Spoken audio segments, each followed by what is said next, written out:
Hi there, Chris here. This is AJ's Make a Key for his Ruko Part 3. And what I did was because it's a Yale keyway, I took this Yale key from one of my Yale locks, because it came with 3. I don't need 3. And I pinned it up using, let's see if we can get over here, an ASA 600 kit. Now, as Rune International, the Ruko expert par excellence, did point out already in a comment that these 600 pins are sharp, and I'll grab one. They have a sharp back on them, and they don't fit. Aren't real compatible with this 500 Ruko core. This is an old one, and this is pre-sleeve, which he was able to even look at it in the first or second video and tell that. So it's pre-sleeve, and it's the very old Ruko security pins. But if you can see the top here, see how flat that is, and that's what he was talking about. It goes back there.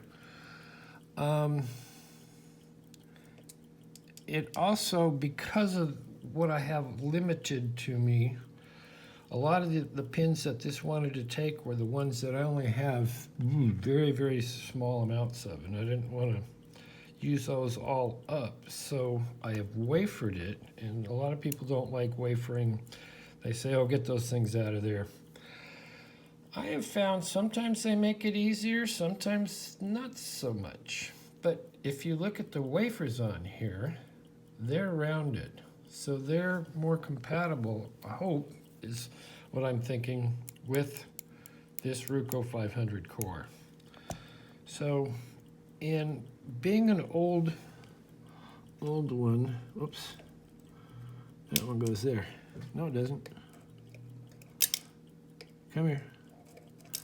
I always want to make sure to put them back in the correct place. Where was I?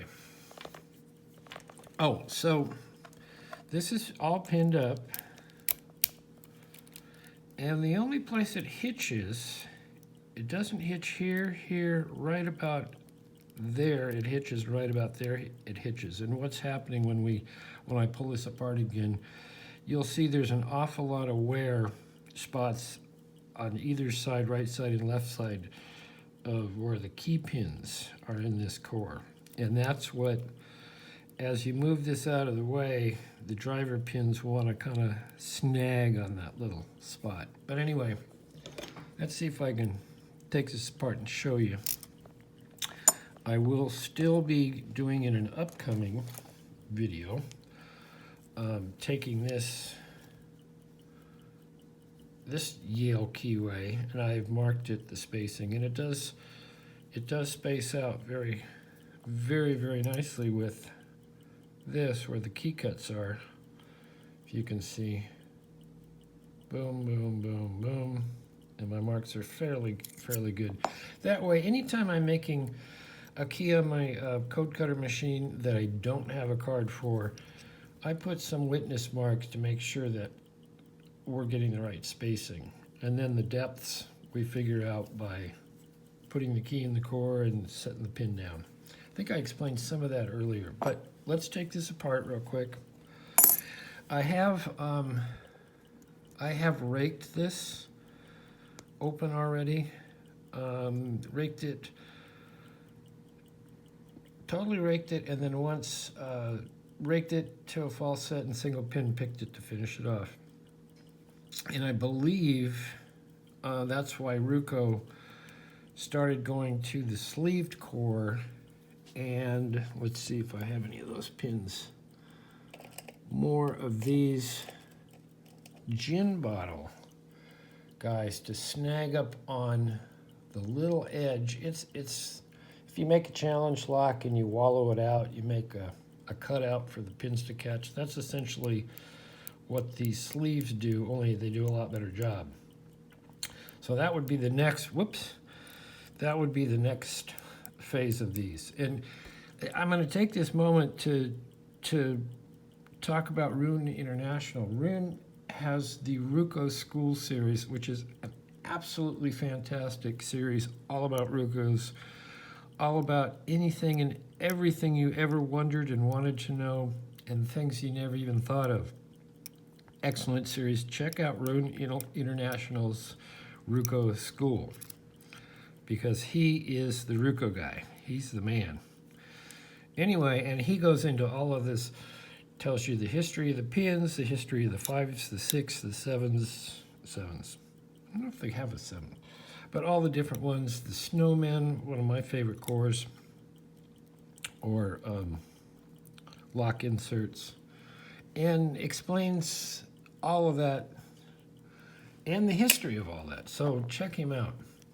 Anyway, we're going to take this apart.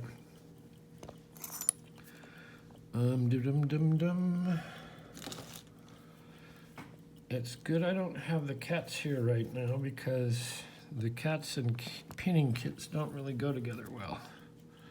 But they're taking a nap, so there you go. Let's see if I can open this up enough to get it off. There we go.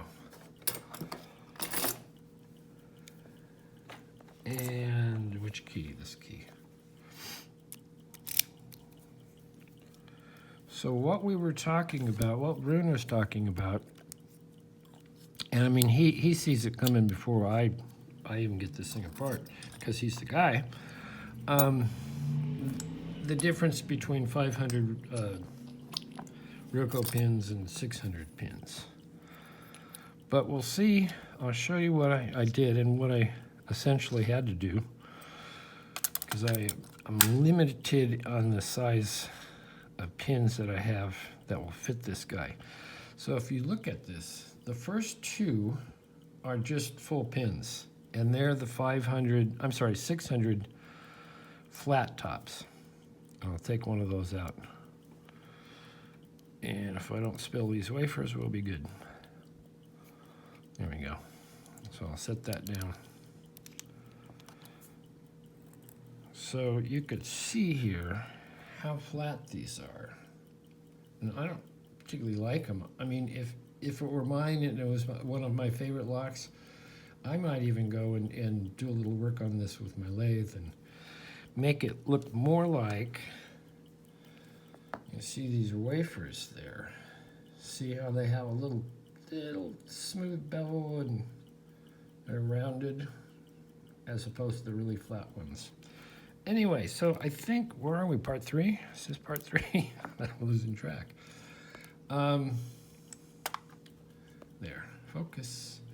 So in part 4, what I'll do is we'll take a brand new key blank, and stick it in the machine, and I will cut this to fit the original key pins that came out of here for AJ.